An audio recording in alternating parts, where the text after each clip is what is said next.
जय हिंद, जय भारत। मैं रेबल सदानंद पति, यानी कि आपका अपना बागी। जैसे कि मैंने आप लोगों से बोला था, चांदनी चौक दिल्ली 6 का इलाका आप लोगों के बीच हूँ आज। और अक्सर आप लोगों के बीच ही रहता हूँ, कभी मज़दूरों के बीच, कभी टीचर्स के बीच, कभी नर्सेस के बीच। जहाँ भी समस्याएं हैं, बागी वहाँ पे है आप लोगों के बीच, भाइयों और बहनों। और बहुत कुछ इंपॉर्टेंट बातें जो आप लोगों के बीच शेयर करना है। अगला 30 मिनट आप लोगों को समर्पित। और ये 30 मिनट का मेरे लिए कोई महत्व नहीं अपने और पे, लेकिन देश के लिए बहुत महत्व है, उन लोगों के लिए महत्व है जो आज संघर्ष कर रहे हैं। मैं आज खड़ा हूँ चांदनी चौक में, मेरे पीछे शीशगंज गुरुद्वारा साहब है, आप देख सकते हैं। और पिछले 2.5 साल से यहाँ काम चल रहा है ब्यूटिफिकेशन का, नवीनीकरण का, मॉडर्नाइजेशन का। 2.5 साल में एक डैम बन के तैयार हो जाता है, 50 किलोमीटर की सड़क बन के तैयार हो जाती है। लेकिन जब ये बन रहा था तो बोला गया था 5,000 लोग जो रेहड़ी वाले हैं, पटरी वाले हैं, जिनके रोजी रोटी का एकमात्र साधन पिछले 20, 30 साल, 40 साल से लोगों की जीविका का साधन, आज वो 2.5 साल से कहाँ है, इसके बारे में कौन जवाब दे, ये आपको तय करना है भाई और बहनों। और मैं एक बात आपसे पूछना चाहूँगा, सरकारी नौकरी की तो बात पूछना आजकल एक जुल्म हो गया है। कैसे पूछे कि नौकरी कहाँ है? तो पहला एजेंडा मेरा आज आप लोगों के बीच, भाई और बहनों, युवा मांगे नौकरी। The youth they needs service, employment. बेरोजगारी का स्तर क्या है आप देख सकते हैं। अच्छे दिन से हम लोगों की बातों की शुरुआत हुई थी। मैं केंद्र की सरकार से अप्रेक्षित भाषा का कभी इस्तेमाल करता नहीं, लेकिन जिस तरीके से केवल कोरोना काल की बात, इन्होंने कहा था 2 करोड़ युवाओं को नौकरी देंगे, 2 करोड़।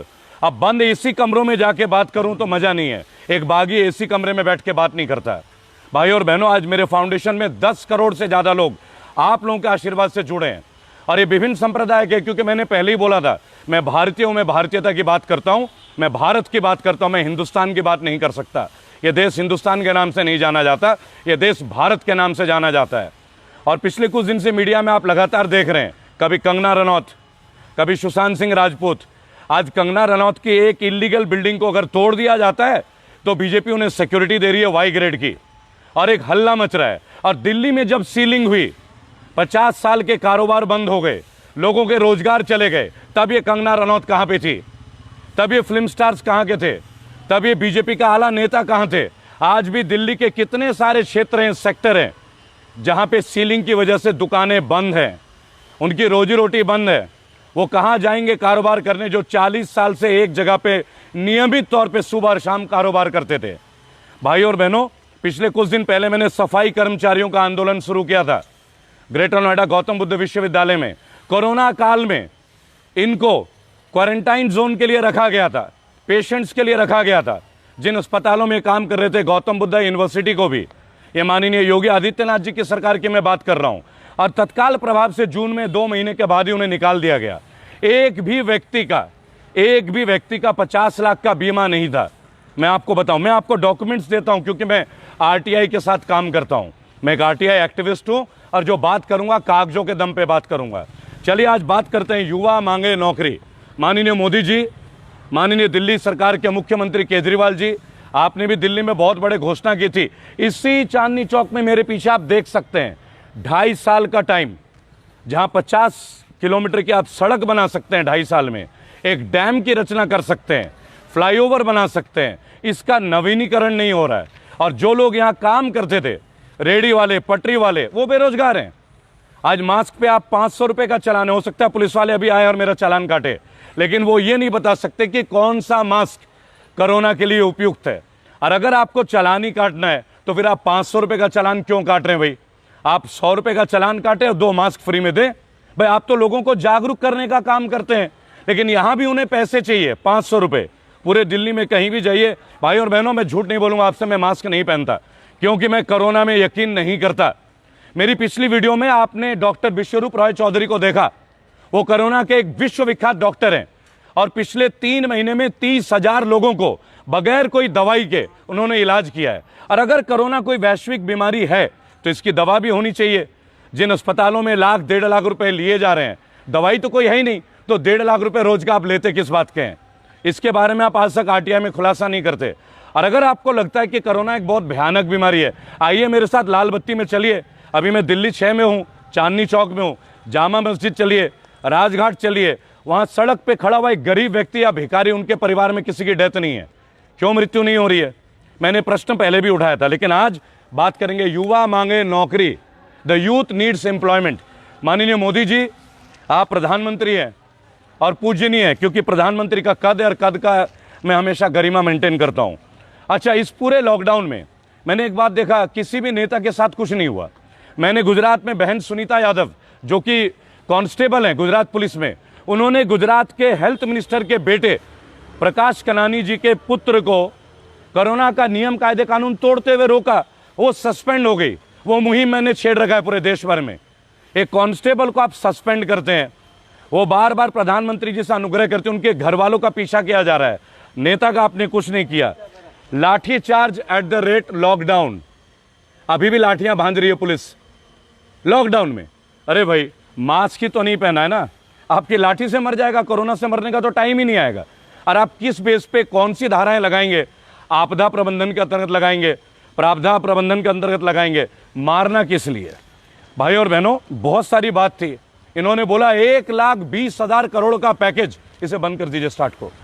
1,20,000 करोड़ का पैकेज आप दे रहे हैं। तो चलिए मैं एक बात करता हूं, ये जो 3 महीने टैक्सी वाले बंद थे, ये जो ब्यूटी पार्लर वाले बंद थे, ये जो होटल इंडस्ट्री के लोग बंद थे, ये जो जिम के मालिक, जो लोग किराए पे जिम चलाते हैं, जिम ओनर्स, आप देखिएगा, जिन लोगों ने अपना जिम व्यायामशाला चलाया 6 महीने से वो बंद थे, उनका किराया कहीं माफ नहीं हुआ। माननीय प्रधानमंत्री जी, आपने मकान मालिकों से बोल दिया किराया मत लो। उन बुजुर्गों का क्या जो इस किराए पे आश्रित हैं, आपने उनके लिए कोई पैकेज दिया क्या? आपने इन जिम के ओनर्स के लिए कोई पैकेज दिया क्या? आपने उन ब्यूटिशियंस के लिए कोई पैकेज दिया क्या? और देखिए, मैं आपको एक बात बोलूंगा, कोचिंग इंस्टीट्यूट, मेरे ख्याल से आप कोचिंग इंस्टीट्यूट के बारे में जानते हैं, क्योंकि आपके स्कूलों में इतनी अच्छी पढ़ाई तो होती नहीं।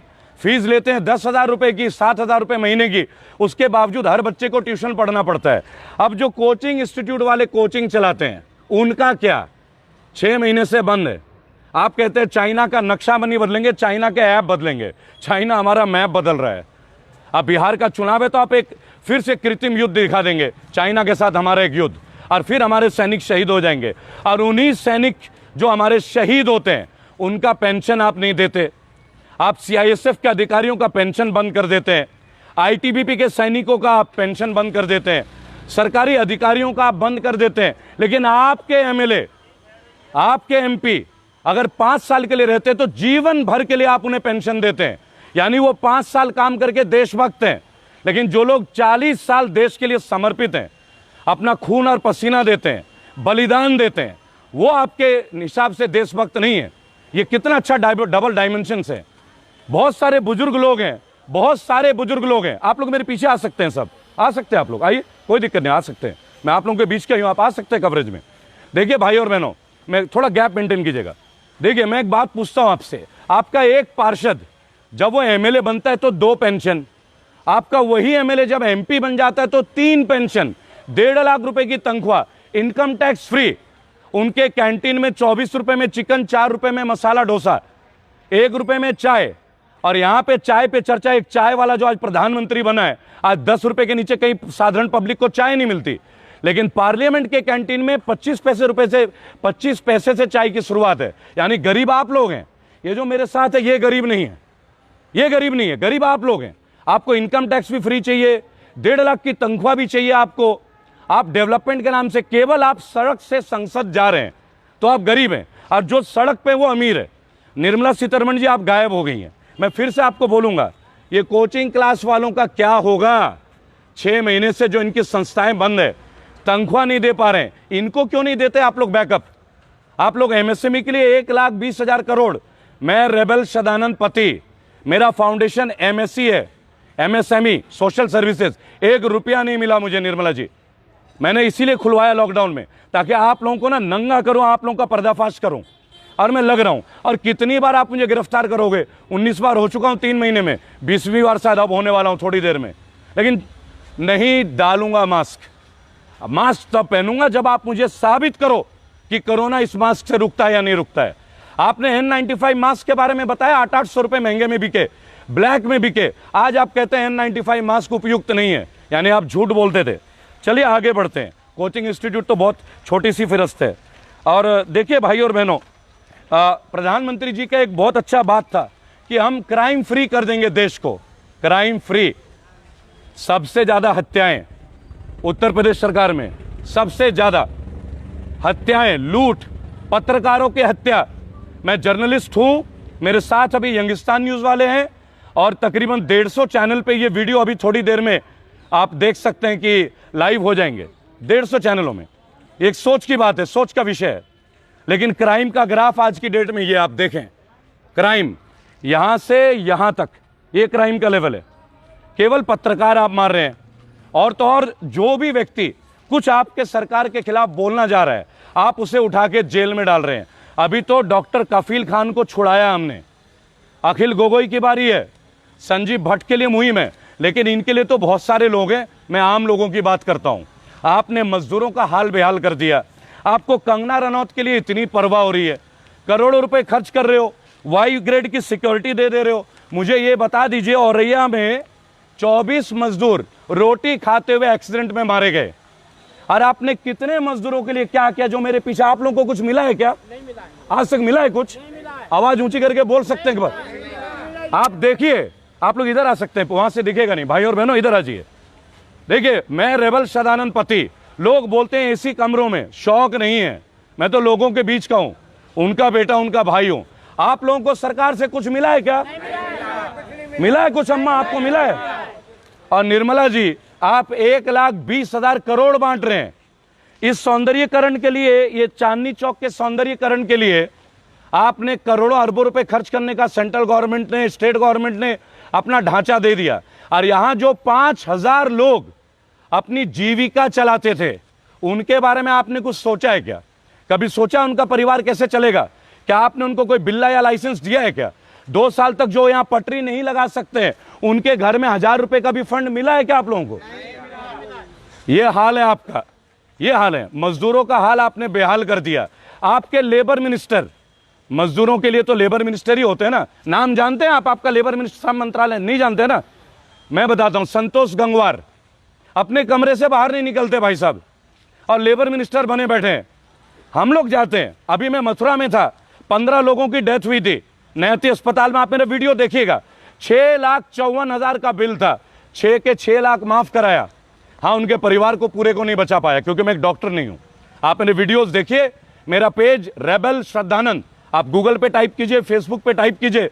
भाई और बहनों, मेरा व्हाट्सएप नंबर 8800092747, ये मेरा व्हाट्सएप नंबर है, 8800092747। कम से कम 17 से 18,000 SMS एक घंटे में आते हैं। मेरी लीगल टीम उनके पास जाती है, हम लोगों में होता है। आज मैं आपके बीच चांदनी चौक हूं, कल मैं खुर्जा में रहूंगा, वहां कुछ अत्याचार है, वहां उठ के आपसे बात करूंगा। और कुछ मोदी जी के, भाजपा के विशेष भक्त हैं, वो कहते हैं कि लाइव आके क्या होगा। तो मैं चलिए एक बात आपको पूछता हूं, हर चीज की शुरुआत सड़क से होती है। आपके मोदी जी सड़क से उठ के आए थे, पैदाइशी प्राइम मिनिस्टर नहीं थे। वो रेलवे स्टेशन में चाय बेचा करते थे, आज एक चाय वाला रेलवे स्टेशन बेच रहा है। आज एक चाय वाला रेलवे स्टेशन बेच रहा है, सरकारी नौकरी बेच रहा है। भाई और बहनों, मैंने उस दिन एक बात आपसे शेयर किया था, अगर आपको याद हो तो ठीक है, नहीं हो तो मैं आपको याद दिला दूंगा। अभी याद दिला दूंगा। एक देखिए, एक स्टैटिस्टिक ग्राफ था, ग्राफ, जिस ग्राफ में ये बोला गया है कि कौन सी प्रधानमंत्री के काल में कितने कंपनी बिके हैं। तो आपको बता दूं, सबसे ज्यादा सरकारी कंपनी, मैं यहां कांग्रेस के लिए नहीं बोलता, पहले बता दूं, क्योंकि मैंने जीवन में 2 ही बार वोट दिए हैं, एक 2014, एक बार 2019। 2014 भावनाओं में दी थी, 2019 मजबूरी में, 2024 में मजबूरी नहीं होगी। ये सरकार उखाड़ फेंकेंगे, ये सरकार उखाड़ फेंकेंगे। 1 लाख लोगों को लेके सोशल डिस्टेंसिंग के साथ नवरात्रों में आपका बेटा बागी श्रद्धानंद ऑन रोड पे एम्प्लॉयमेंट के ऊपर हम रैली निकाल रहे हैं। 1 लाख युवा 10-10 गज की दूरी रख के आपको ह्यूमन चेन बना के दिखाएंगे। हम गालियां नहीं देंगे, हम अपशब्दों का इस्तेमाल नहीं करेंगे, ये हमारे संस्कार नहीं। भाई और बहनों, जवाहरलाल नेहरू ने 33 सरकारी कंपनी लगाई थी और लगभग 16 साल इनका प्राइम मिनिस्टरशिप का दौरा था, एक भी कंपनी बिकी नहीं। लाल बहादुर शास्त्री 5 कंपनी बिकी, एक भी नहीं। इंदिरा गांधी 66, एक भी कंपनी बिकी नहीं। मोरारजी देसाई 9, एक भी कंपनी बिकी नहीं। विश्वनाथ प्रताप सिंह 2, एक भी बिकी नहीं। राजीव गांधी 16, एक भी सरकारी कंपनी बिकी नहीं। एसडी देवेगौड़ा 3, नरसिम्हा राव 14, एक भी बिकी नहीं। बीजेपी के प्रधानमंत्री माननीय श्री अटल बिहारी वाजपेयी 17 कंपनी लगाई थी इन्होंने और 7 सरकारी कंपनी बेची थी। पहली बार भाजपा के प्रधानमंत्री के कार्यकाल में सरकारी कंपनी बिकी। लेकिन ये बात आप लोगों को कोई बताएगा नहीं, तब हिंदुत्व आ जाता है, तब हिंदू और मुसलमान की बात होती है, ये बात कोई नहीं बताएगा। मनमोहन सिंह जी 23 कंपनी लगाते हैं और 3 कंपनी बिकती है, लेकिन माननीय श्री नरेंद्र मोदी जी 0 कंपनी लगाते, एक भी सरकारी कंपनी मोदी जी के राज में नहीं लगता, लेकिन 23 सरकारी कंपनी बेच डालते हैं, 23। और उन 23 सरकारी कंपनी में लाखों लोग जो सरकारी कर्मचारी थे आज बेघर हैं, और उनको निकालने से पहले उनका पेंशन बंद करते हैं, उनका पीएफ बंद कर देते हैं, और फिर वो व्यक्ति बोलता है कि भाई और बहनों मैं भी गरीब था। याद रखिएगा, मोदी जी गरीब थे और करोड़ों रुपए खर्च कर रहे, ये बात साबित करने के लिए कि मैं गरीब था। लेकिन आप लोग गरीब हैं या नहीं है? हम लोग गरीब हैं, ये फर्क। और ये है अच्छे दिन। अगर इसी अच्छे दिन का हम लोग इंतजार कर रहे थे तो और थोड़ा इंतजार कर लीजिए, वो दिन दूर नहीं जब हम लोग जानवरी की तरह हाँके जाएंगे। अब हम लोग इंसान नहीं है। आप देखिए, इधर आके बोलिए, आप लोग इधर आके बोलिए, आज हाँके जा रहे हैं। भाई और बहनों देखिए, मैं किसी पॉलिटिकल पार्टी का हिस्सा नहीं, मेरा संगठन है रेबल सदानंद पति फाउंडेशन, और इस संगठन में मैं लोगों के बीच होता हूं, उनके मुद्दों को लेके लोग आज सुन रहे हैं।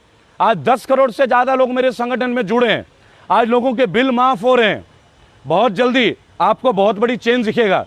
अभी बिहार में चुनाव है, हमने अपने फाउंडेशन में एक बात कहा है, जो भी व्यक्ति निर्दलीय हो और जिसका पुलिस का कोई भी केस ना हो, उसके लिए हम लड़ेंगे, उन्हें संसद तक पहुंचाएंगे। लेकिन जो भी व्यक्ति इलेक्शन लड़ना चाहता और उसका क्रिमिनल केस हो, उसके साथ आप लोग मत दीजिए। आप देखिए, आज भी हिंदुत्व की बात हो रही है कंगना रनौत के लिए। यही कंगना रनौत जो आज भाजपा के साथ हैं, और कल जब भाजपा और शिवसेना दोबारा गठबंधन हो जाएगा तब कंगना रनौत जी कहां जाएंगे आप? करोड़पति फिल्म स्टार, अरबपति, इनको सिक्योरिटी चाहिए। और वो लड़की उन्नाव की हमारी वीर बहन, जिसने कई बार बोला बलात्कार पीड़ित कि ये कुलदीप सेंगर, बीजेपी का विधायक उन्नाव से कुलदीप सेंगर, उसने चीखें लगाई कि मेरे परिवार को सुरक्षा दिया जाए। तब भाजपा की सरकार सोई हुई थी, योगी आदित्यनाथ की सरकार सोई हुई थी। उस लड़की की निर्मम हत्या होती है, उसके चाचा की हत्या होती है, उसके वकील की हत्या होती है, लेकिन उनको सिक्योरिटी नहीं दी जाती है। आज कुलदीप सेंगर फिर से रिहा होता है। भाई और बहनों, ये मोदी राज है, ये भाजपा का सुशासन है। मैं कभी भाजपा के खिलाफ नहीं था, मैं आज आपको बताऊं, लेकिन पढ़ा लिखा युवा हूं, देश विदेश में काम कर चुका हूं, भारतीय सरकार के लिए भी। एक बात महसूस की, आज हम सबको बेचा जा रहा है, और वो दिन दूर नहीं, अरबों डॉलर का कर्ज है हमारे ऊपर। अब पाकिस्तान की जीडीपी, बांग्लादेश की जीडीपी हमसे ऊपर है, हम नीचे हैं। लेकिन पता है क्या बात होगी? पाकिस्तान से टिड्डी आ गए, कंगना रनौत का वो तोड़ दिया गया, सारे चैनल में केवल सुशांत सिंह। मुझे एक बात बताइए, क्या अकेला सुशांत सिंह ने आत्महत्या या मर्डर हुआ है क्या? लाखों लोग मारे जा रहे हैं। वो मजदूर जो सड़क पे मरते हैं, उनका दर्द नहीं होता क्या? ये प्रधानमंत्री तो मजदूर थे, ये मजदूर को कैसे भूल गए? भाजपा के सारे लोग भूल गए। और तो और आज की डेट में मैं केजरीवाल जी से एक शिकायत है मुझे, चांदनी चौक में 5,000 लोग 2 साल से यहाँ काम नहीं कर पा रहे हैं। उनके बारे में आपने क्या सोचा है? भाई और बहनों, मेरा चैनल रेबल सदानंद पति, इस वीडियो को शेयर कीजिएगा। शेयर इसलिए कीजिए क्योंकि आज नेशनल मीडिया मेरे घर तक आती है और वापस चली जाती है। एबीपी न्यूज़ वाले, मैंने पहले भी बताया था, भाजपा का फोन है, भाई कोई भी एक्टिविस्ट आने पर मैं चैलेंज करता हूं, चैलेंज, आप मुझे जेल में जीवन में नहीं डाल पाओगे, चैलेंज है। क्योंकि मैं कानून का आदमी हूं, एक लॉ फर्म चलाता हूं, कानून पढ़ी है। आप कानून तोड़ते हैं, मैं कानून का पालन करता हूं। आप अगर मास्क की बात करेंगे, आपसे सवाल पूछा जाएगा, कोरोना का वैक्सीन कहां है? N95 आपने बोला था, चलिए लोगों को पैसे वापस कीजिए। जिन लोगों ने N95 लाखों की तादाद में खरीदा, उनके पैसे लौटा दीजिए। आपने कहा था N95 उपयुक्त है, फिर आपने बोला नहीं है। भाई और बहनों, कल के वीडियो में खुर्जा में कुछ पीड़ित परिवार से मैं मिलने जा रहा हूं, आप लोगों के बीच लाइव आऊंगा। मेरा व्हाट्सएप नंबर 8800092747, इस पे अपने जो भी मुश्किलात है कीजिए। 10 करोड़ से ज्यादा लोग हैं हमारे पास पूरे देश में। हमारे प्रदेश अध्यक्ष आ रहे हैं फाउंडेशन के, पॉलिटिकल पार्टी नहीं है। मैं आपको बताना चाहूंगा, बोलिए बोलिए बोलिए, वहीं से बोलिए। मेरा नाम संजय है। मेरे को हो गई दिल्ली के अंदर कितने साल हो गए पता? आप जल्दी बोलिए, मीडिया में लाइव हूँ मैं भी, बोलिए। मेरे को हो गई दिल्ली के अंदर कम से कम। परेशानी क्या आपको ये बताइए, परेशानी बताइए। 18 साल परेशानी नहीं है, परेशानी क्या है वो बताइए। चलिए भाई और बहनों, एक मिनट अभी रुकिए, एक मिनट रुकिए, अपने आप रुकिए भाई, इसको थोड़ा उधर करो उसको। भाई और बहनों, किस तरह लोग परेशान हैं अपनी बात कहने के लिए। अस्पताल में एंट्री नहीं मिलती इन जैसे भाइयों के लिए, एम्स में एंट्री नहीं है, राम मनोहर लोहिया में एंट्री नहीं है, वार्ड मिलती नहीं है, और सब बोलते हैं वार्ड खाली है। जय हिंद, जय भारत। कल खुर्जा में दोबारा मुलाकात होगी।